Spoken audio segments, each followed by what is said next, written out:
आज हम बात करने वाले हैं एक ऐसी कंपनी की जो इंडिया के इंफ्रास्ट्रक्चर का बैकबोन है, लार्सन एंड टोब्रो, L&T।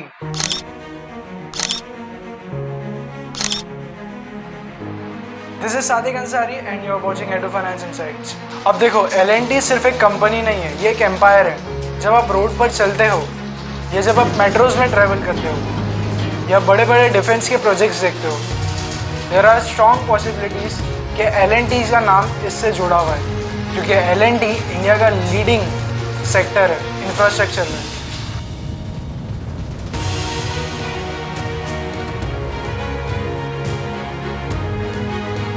इसके बिजनेस सेगमेंट्स की बात करते हैं, तो अगर इसके बिजनेस सेगमेंट्स की बात करें तो कंपनी के पास है infrastructure projects, hydrocarbons and power. Number 3, defence engineering, IT services, financial services. This diversification shows that L&T is ensures for all the related factors and slow down, and this company is stable because of diversification.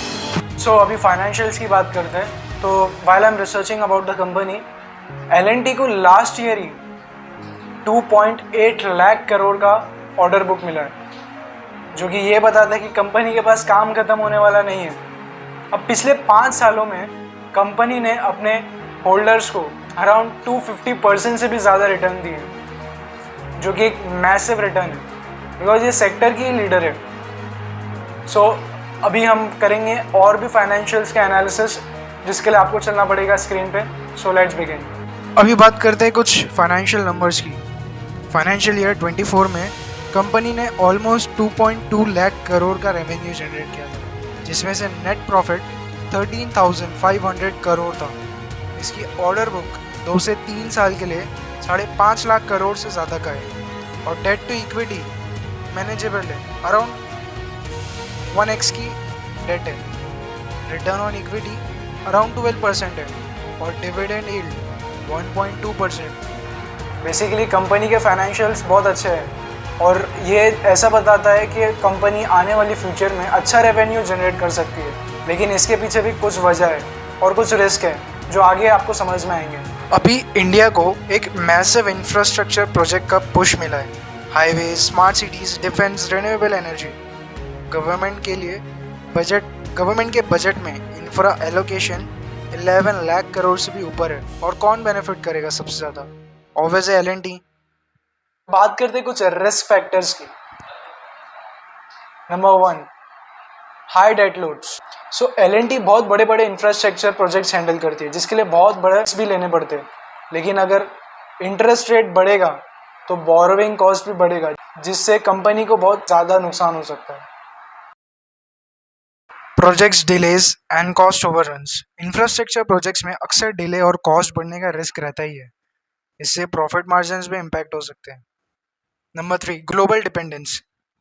Middle East projects company के लिए important है। अगर वहाँ political instability या oil prices crisis हुआ तो L&T पर भी असर पड़ेगा। Number 4, competition risk. Infrastructure sector में Tata projects, Adani infra, GMR, Shapoorji, Pallonji जैसे बड़े प्लेयर्स हैं। एग्रेसिव बिडिंग मार्जिन्स कम कर सकते। Number 5, regulatory and policy risk. Government contracts पर हैवी डिपेंडेंट होने की वजह से अगर पॉलिसीज बदली या प्रोजेक्ट्स रुके तो रेवेन्यू पर भी प्रेशर आएगा। अगर आप चार्ट देखो तो L&T एक स्टेडी कंपाउंडर है। ये स्टॉक ओवरहाइप भी नहीं है और मोमेंटम स्टॉक नहीं है, लेकिन लॉन्ग टर्म में वेल्थ क्रिएट करता है। लास्ट 5 इयर्स में स्टॉक ने अप्रॉक्स 250% से भी रिटर्न ज़्यादा दिया है। मतलब अगर आपने 1 लाख भी इन्वेस्ट किया होता तो आज 2.5 लाख के आसपास ही हो जाता। बट फिर L&T के पास एक मोट है, स्केल और एक्सपर्टाइज। कॉम्पिटिटर्स आ भी जाए तो L&T का लेवल टच नहीं कर सकते। सो देखो, बिजनेस हो या स्टॉक मार्केट, पैसा वही बनाता है जिसको बिजनेस करना और बिजनेस के रूल्स पता हो। अगर आपको लगता है कि अगर आपको ये बिजनेस समझ में आता है तो आप इसके ऊपर और भी रिसर्च कर सकते हो। बेसिकली इंडिया तो ग्रो कर ही रहा है। पिछले 5 साल और अभी कंपेयर करें तो इंडिया ने ऑलमोस्ट अच्छी खासी ग्रोथ कर ली है in metros, in bridge, highways and many more infrastructure के जो प्रोजेक्ट हैं। लेकिन अगर आप स्टॉक्स में रिस्क नहीं लेना चाहते तो आप इन्वेट इंफ्रास्ट्रक्चर के कुछ ऐसे बॉन्ड्स भी होते हैं जो मार्केट्स में अवेलेबल है, जो कि हर कंपनी में डाइवर्सिफाइड है, जिसे हम इन्वेट भी कहते हैं। आप उसमें इन्वेस्ट कर सकते हो, जिससे आपका पैसा हर कंपनी के डिफरेंट सेगमेंट्स में डाइवर्सिफाइड हो जाएगा, जिससे आपको कोई टेंशन लेने की ज़रूरत नहीं है। लेकिन हाँ, इंडिया आने वाले कुछ सालों में बदलेगा और इंडिया की इकोनॉमी भी बूस्ट करेगी। सो लेट मी नो इन कमेंट्स आपको ये स्टॉक एनालिसिस कैसा लगा, और अपने व्यूज़ भी शेयर कीजिए ताकि मुझे और बहुत सारे लोगों को समझ में आ सके और हम सीख सकें। See you in the next video, till then keep growing yourself.